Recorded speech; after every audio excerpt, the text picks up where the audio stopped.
सभी मित्रों को जय सिया राम, जय जय हनुमान। मित्रों, अपने पिछले वीडियो में हमने बात की थी कि मेष लग्न से लेकर कन्या लग्न तक के जातकों का स्वभाव कैसा रहेगा, उनकी पर्सनालिटी कैसी रहेगी। इस वीडियो में हम बात करेंगे तुला लग्न से लेकर मीन लग्न तक के जातकों का स्वभाव और पर्सनालिटी कैसी रहेगी। दोस्तों, फॉर्मूला वही रहेगा जो हमने पिछले वीडियो में अप्लाई किया था। तो सबसे पहले समझते हैं कि तुला राशि जो है वो काल पुरुष की कुंडली में 7th हाउस में आती है, 7वें घर में आती है।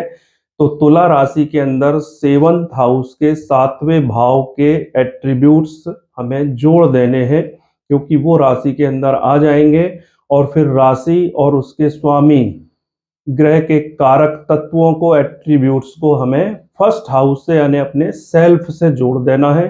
तो इस तरह से आप किसी भी जातक की पर्सनालिटी के बारे में पता लगा लेते हैं। तो दोस्तों, तुला राशि 7th हाउस में आती है। 7th हाउस किन चीजों का है? तो 7th हाउस है लाइफ पार्टनर का, अपोजिट जेंडर का, रिलेशनशिप का और बिजनेस का, डेली इनकम का। तो इन सारी चीजों को फर्स्ट हाउस से और तुला राशि के स्वामी शुक्र के एट्रीब्यूट्स को फर्स्ट हाउस से हमें जोड़ना है। तो सबसे पहले ऐसा जातक शुक्र के गुणों वाला होगा। तो शुक्र क्या है, मैंने आपको बताया था, सुंदरता है, चमक है। तो ऐसे जातक सुंदर होंगे, उनके चेहरे में, बालों में चमक होगी। अब शुक्र सॉलिडनेस है, ये मैंने आपको बताया था। और तुला का मतलब होता है तराजू। तो ऐसा जातक बहुत तौल के बात करने वाला होगा, यानी कुछ भी नहीं बोलेगा, जो भी बोलेगा सॉलिड बोलेगा, बहुत माप तौल के बात करेगा। इसके बाद दोस्तों, ऐसा जातक अपोजिट जेंडर के प्रति बहुत अट्रैक्शन वाला होता है और 7वां हाउस रिलेशनशिप का है। तो ऐसा जातक पैसे से भी ज्यादा महत्व अपने रिलेशंस को देता है। यहाँ एक बात समझनी जरूरी है कि शुक्र की 2 राशियां हैं। पहली 2nd हाउस में जो आती है वो है वृषभ राशि, जो कि 2nd हाउस पैसे का घर है।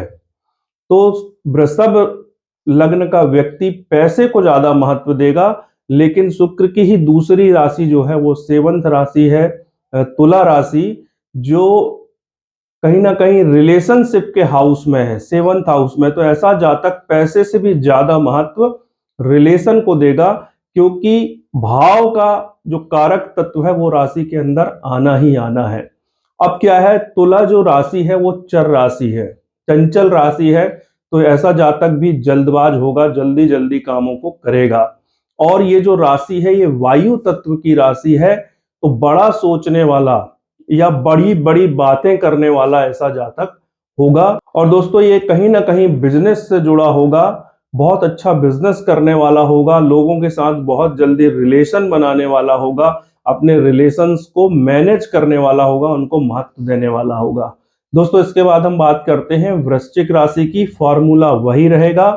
तो वृश्चिक राशि जो है उसके स्वामी है मंगल, और वृश्चिक राशि काल पुरुष की कुंडली में आती है 8वें घर में, जो घर कहीं ना कहीं रहस्यमय चीजों को दर्शाता है, स्ट्रगल को, दुख को, पीड़ा को दर्शाता है। तो वृश्चिक लग्न के जातक अगर कुंडली में मंगल की स्थिति अच्छी ना हो तो वृश्चिक लग्न के जातक अपने जीवन में बहुत ज्यादा तकलीफ पाते हैं, बहुत स्ट्रगल करते हैं, लेकिन इसके बावजूद वो अपने आप को कंट्रोल कर लेते हैं, बल्कि और मजबूत बनते हैं। वृश्चिक राशि कहीं ना कहीं 8वें घर से संबंध रखने के कारण रहस्यमयी हो जाती है। तो ऐसा जातक गूढ़ ज्ञान को पसंद करने वाला, कुंडली जागरण की तरफ अट्रैक्ट होने वाला, तंत्र मंत्र यंत्र ऑकल्ट को पसंद करने वाला होगा। और ऐसा व्यक्ति खुद बहुत रहस्यमय होगा। उसके माता पिता, पत्नी, भाई, बंधु भी ये नहीं जान सकते हैं कि उस जातक के अंदर क्या चल रहा है, क्योंकि ये सारी चीजें, 8वें घर की चीजें, वृश्चिक राशि की चीजें उसकी पर्सनालिटी में आ जाएंगी। वृश्चिक राशि स्थिर राशि है, तो जातक कहीं ना कहीं धैर्य रखने वाला होगा, सोच समझकर काम करने वाला होगा। और ये राशि जल तत्व की राशि है, तो जातक इमोशनल भी होगा, रहस्यमय तो होगा लेकिन इमोशनल भी होगा, भावनाओं में बह जाने वाला होगा। तो इस तरह से आप वृश्चिक लग्न के जातक का गुण और स्वभाव, पर्सनालिटी को जान सकते हैं। इसके बाद बात करते हैं धनु लग्न के व्यक्ति की। तो दोस्तों धनु लग्न जो है वो काल पुरुष की कुंडली में धनु राशि 9th हाउस में आती है, जो पिता का घर माना जाता है। तो सबसे पहली चीज तो यह होगी कि जो जातक है वो अपने पिता की कार्बन कॉपी होगा, यानी पिता की तरह ही बातचीत करने वाला, दिखने वाला, उन्हीं की तरह सोच रखने वाला होगा। 9th हाउस जो है धर्म कर्म का हाउस माना जाता है, तो जातक की पर्सनालिटी में भी ये चीजें दिखेंगी। वो रिलीजियस होगा, धार्मिक होगा और लंबी लंबी यात्राओं को करने का शौकीन होगा। टीचिंग स्किल उसके अंदर होगी, क्योंकि 9th हाउस का ये एट्रीब्यूट्स है। और इसके बाद धनु जो राशि है वो द्विस्वाभाविक राशि है, तो जातक ड्वेल पर्सनालिटी का होगा। मैंने आपको पिछले वीडियो में भी बताया था कि ऐसे जातक जो द्विस्वाभाविक होते हैं उन्हें हर चीज दो चाहिए। वो एक चीज खरीदने जाएंगे लेकिन लेकर दो आएंगे, और उनकी चाहत भी यही रहती है कि उनको हर एक चीज दो मिले। इसके बाद ये जो राशि है ये अग्नि तत्व की राशि है। तो अग्नि तत्व मैंने आपको बताया था कि जो ऐसा जातक गर्म स्वभाव का होता है, बहुत जल्दी गुस्सा ऐसे व्यक्ति को आ जाता है। इसके बोलने में भी ऐसा लगेगा कि ये गुस्से से बात कर रहा है, दरअसल ये उसकी राशि के गुण हैं जो उसकी पर्सनालिटी में आ जाते हैं। इसके बाद दोस्तों बात करते हैं हम मकर लग्न के व्यक्ति की। तो दोस्तों मकर राशि जो है काल पुरुष की कुंडली में 10th हाउस में आती है। तो 10th हाउस 10वें घर को कर्म का घर माना गया है, उसे कर्मेश भी कहा जाता है। तो ऐसा जातक कहीं ना कहीं नेम फेम और स्टेटस को पसंद करने वाला होगा। प्रबंधन के क्षेत्र में जो लोग काम कर रहे हैं, एडमिनिस्ट्रेशन के क्षेत्र में जो लोग काम कर रहे हैं, उनके साथ वो संबंधित होगा। इसके साथ गवर्नमेंट से रिलेटेड जो अथॉरिटी से संबंधित लोग हैं उनके साथ भी उसका अच्छा ताल्लुकात होगा। और ऐसे जातक जो है वो प्रोफेशनल होते हैं, उनको हर जगह बिजनेस चाहिए, अपने काम से काम रखने वाले होते हैं। फालतू में समय खराब नहीं करना है, कुछ ना कुछ काम करते रहना है, ऐसी मानसिकता और ऐसे विचार वाले होते हैं।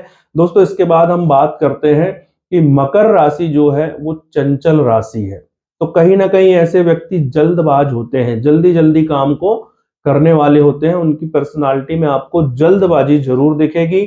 और ये जो राशि है ये पृथ्वी तत्व की राशि है, तो जातक बहुत धैर्य से काम करने वाला होगा। थोड़ा स्लो काम करेगा लेकिन बढ़िया काम करेगा, तरीके से काम करेगा, सोच विचार कर काम करेगा। इसके बाद दोस्तों हम बात करते हैं कुंभ लग्न के जातक की। तो कुंभ लग्न क्या है, काल पुरुष की कुंडली में कुंभ राशि 11वें हाउस में आती है। 11वां हाउस किस चीज का है, 11वां हाउस है सोशल नेटवर्क का, फ्रेंड सर्किल का, डिजायर फुलफिल का, यानी इच्छा पूर्ति का, प्रॉफिट और गेन का। तो कुंभ राशि के जातकों की सबसे पहली पर्सनालिटी में ये बात जरूर होती है कि उनकी जो चाहते हैं, जो भी वो चाहते हैं वो चीजें उन्हें जल्दी मिल जाती हैं। कुंभ लग्न के जातक अक्सर तंत्र मंत्र यंत्र एस्ट्रोलॉजी जैसी चीजों में भी आकर्षित होते हैं, क्योंकि कुंभ लग्न के जातक के 8वें घर में बुध की राशि कन्या राशि आ जाती है। तो बुध कहीं ना कहीं ब्रेन है, दिमाग है। तो ऐसे जातक का जो दिमाग है वो 8th हाउस से संबंधित चीजों में जरूर लगा रहता है। इनका फ्रेंड सर्कल, कुंभ लग्न के व्यक्ति का फ्रेंड सर्कल बहुत होता है। इनकी दोस्ती यारी का जो दायरा है वो बहुत बड़ा होता है। इनके बहुत सारे दोस्त होते हैं और ये भी सोशल रहना बहुत पसंद करते हैं। इसलिए कहीं ना कहीं इनकी वाणी में भी थोड़ी सी सॉफ्टनेस होती है, लोगों को हर्ट ना करें ऐसी बातचीत करने वाले ये लोग होते हैं। कुंभ राशि जो है स्थिर राशि है। तो यदि कुंभ लग्न किसी व्यक्ति का बना हुआ है तो व्यक्ति सोच समझकर बहुत धैर्य से, वो उसके काम थोड़ी लेट हो सकते हैं लेकिन बहुत सोच समझकर काम करने वाला होगा, धैर्य पूर्वक काम करने वाला होगा, प्लानिंग के साथ काम करने वाला होगा। अब ये वायु तत्व की राशि है, तो कहीं ना कहीं जातक बहुत ज्यादा बड़ा बड़ा सोचने वाला होगा। और इतना ज्यादा बड़ा सोचता है कि कभी कभी वो प्रयास कम करता है और केवल सोच विचार में ही ज्यादा रहता है। और वायु तत्व होने के कारण कहीं ना कहीं ऐसे व्यक्ति जरूरत से ज्यादा बड़ा सोच लेते हैं, जो वास्तविकता में संभव नहीं होता है। तो इन चीजों का कुंभ लग्न वालों को ध्यान रखना चाहिए। इसके बाद हम बात करते हैं मीन लग्न के जातकों की। तो दोस्तों, मीन राशि जो है काल पुरुष की कुंडली में 12वें घर में आती है। 12वां घर किन किन चीजों का है? डिसअपॉइंटमेंट का है, बार बार असफल होने का है, लॉसेस का है, वीकनेस का है, खर्चों का है। तो ये सारी चीजें भी जातक की पर्सनालिटी में देखने को मिलेंगी। ऐसे जातक बार बार बीमार पड़ते हैं, शरीर उनका कमजोर होता है, उनको बार बार चीजों में असफलता मिलती है, डिसअपॉइंटमेंट मिलती है। लेकिन यदि वो उस हाउस को यूज करना शुरू कर देते हैं तो ये सारी दिक्कतें नहीं होती हैं। तो प्रेडिक्शन करते समय जातक के बारे में बताने से पहले हमें यह भी देखना जरूरी है कि वो कौन से कर्म कर रहा है, क्योंकि कुंडली में बहुत सारे दोष हों, राशियां गलत घर में बैठी हों, ग्रह गलत घर में बैठे हों, बहुत पूरा चार्ट डिस्टर्ब हो, लेकिन यदि वो जातक कर्मों के माध्यम से उन सारी चीजों को यूटिलाइज कर रहा है तो वो सारी चीजें आपको जातक के अंदर देखने नहीं मिलेंगी, वो उतनी समस्याओं में नहीं होगा। मीन जो लग्न है, तो मीन राशि क्या है? द्विस्वाभाविक राशि है। तो द्विस्वाभाविक राशि होने के कारण ऐसे जातक के अंदर भी ड्वेल पर्सनालिटी होगी। वो काम को जहां जल्दी करना चाहिए जल्दी करेगा, जहां धैर्य से करना चाहिए रुक के करना चाहिए रुक के करेगा, और उसके अंदर भी हर एक चीज को दो मिले ऐसी मानसिकता उसके अंदर होगी। वो शॉपिंग करने भी जाएगा तो एक की जगह दो चीज खरीद के ले आएगा। उसको चाहत होगी कि मेरे पास 2 कार हो, 2 मकान हो। और कहीं ना कहीं जो 12वां घर है वो इन्वेस्टमेंट से संबंधित है, तो ऐसा जातक चाहता है कि वो इन्वेस्टमेंट करके पैसा कमाए, इन्वेस्टमेंट से बहुत अर्निंग जनरेट करे और बहुत बड़े बड़े इन्वेस्टमेंट वो करे। ऐसी मानसिकता भी मीन लग्न के जातक के अंदर होती है। अब ये जल तत्व की राशि है, तो ऐसा जातक इमोशनल होता है, और जो लोग इमोशनल होते हैं वो बहुत जल्दी चीजों को दिल पे ले लेते हैं, तो बहुत जल्दी बुरा मानने वाला होगा, मूड स्विंग होगा। मतलब पल में मौला पल में ताशा, एक कहावत है, अभी रो रहा है अभी हंसने लगा। तो इस तरह की पर्सनालिटी मीन लग्न के जातकों की होती है।